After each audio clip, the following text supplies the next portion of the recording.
જે નગરપાલિકામાં ઉમેદવારોના નામની જાહેરાત થઈ તેમાં આપનું નામ પ્રદેશ દ્વારા જાહેર કરવામાં આવ્યું હતું, અને ત્યારબાદ આકસ્મિક એવા કયા કારણો ઊભા થયા જેને લઈને નામ કમી કરવું પડ્યું અને અન્ય ઉમેદવારને જાહેર કરવા માટે પ્રેસની જે યાદી છે પ્રસિદ્ધ કરવામાં આવી છે, તો આપ શું કહેશો આ બાબતે?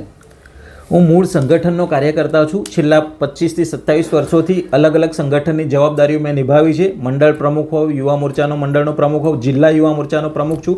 વિવિધ લોકસભા વિધાનસભાની ચૂંટણીઓમાં પણ મેં વિવિધ જવાબદારીઓ નિભાવેલી છે.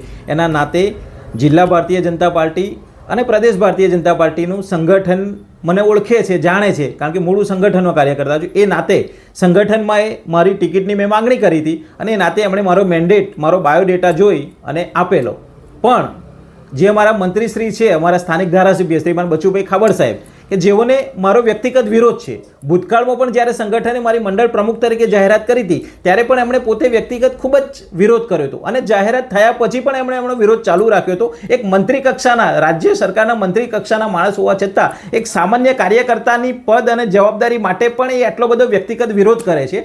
ભૂતકાળમાં એ સફળ નહોતા થયા, પણ આ વખતે એ પ્રદેશ ભાજપ ઉપર દબાણ લાવવામાં સફળ રહ્યા છે, અને એ રીતે એમના મળતિયા એટલે કે ધંધાના ભાગીદાર જે એમના છે, એમના છોકરાને ટિકિટ અપાવી છે, અને એ પણ પાર્ટીના ક્રાઇટેરિયાની બહાર જઈને, કારણ કે એમના કાકી પણ બીજા વોર્ડમાં ચૂંટણી લડે છે અને એમનો ભત્રીજો એટલે કે વિશાલ બાલવાણી એ પણ મારા વોર્ડમાં ચૂંટણી લડે છે. એટલે ભાજપનો જે ક્રાઇટેરિયા છે પરિવારવાદનો, એ પણ એમણે નજરઅંદાજ કરી અને મંત્રીશ્રીએ પોતાના વ્યક્તિગત સ્વાર્થ માટે એમના ધંધાકીય હિસાબો અને ધંધાકીય લેણદેણની સોદાબાજી થઈ હોય એવું મને લાગે છે.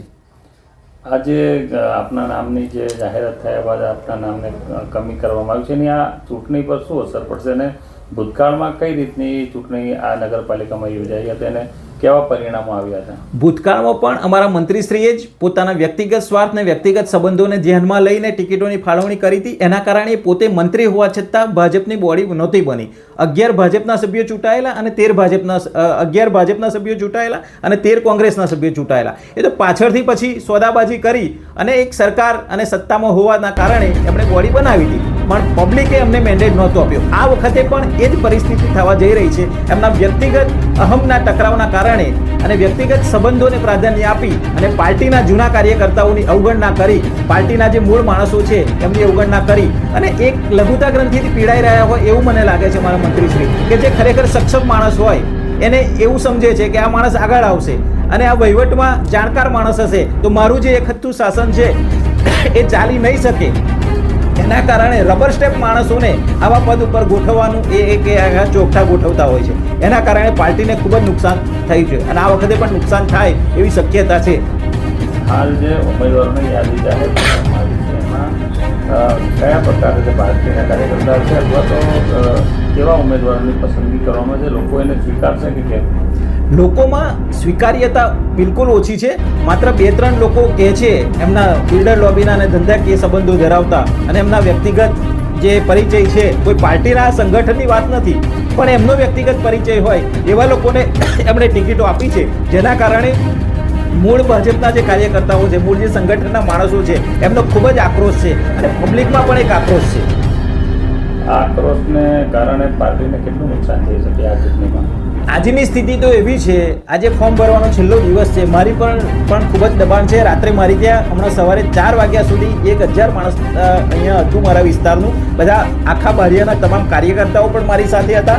એમણે એવું પણ જાહેર કર્યું કે તમારી ટિકિટ જાહેર થયા પછી પણ જો કપાઈ છે તો અમને ભલે મેન્ડેટ આપ્યો છે પણ અમે પણ ચૂંટણી લડવા સંમત નથી, એવું મારી સાથે બધાએ વાત કરી. પણ મેં બધાને સમજાયા, ભાઈ આપણી ભારતીય જનતા પાર્ટી દુનિયાની સૌથી મોટી પાર્ટી છે.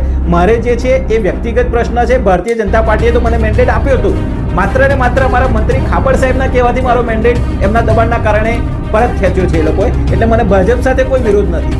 એટલે એ રીતે મેં મારા બધા જ કાર્યકર્તાઓને સમજાવ્યા, મારા વિસ્તારના લોકોને પણ સમજાવ્યા છે અને એના કારણે મને લોકોનું દબાણ હતું કે તમે 100% અપક્ષ ચૂંટણી લડો, આપણે જીતવાનું છે, અમે તમને 100% છે. પણ તે છતાં મેં ભારતીય જનતા પાર્ટીનું માન રાખવા માટે આજે અપક્ષ ઉમેદવારી હું કરતો નથી અને બાકીના કાર્યકર્તાઓને પણ હું એ રીતે સમજાવું છું કે આપણે ભાજપને જોવાની છે, વ્યક્તિને નથી જોવાનું.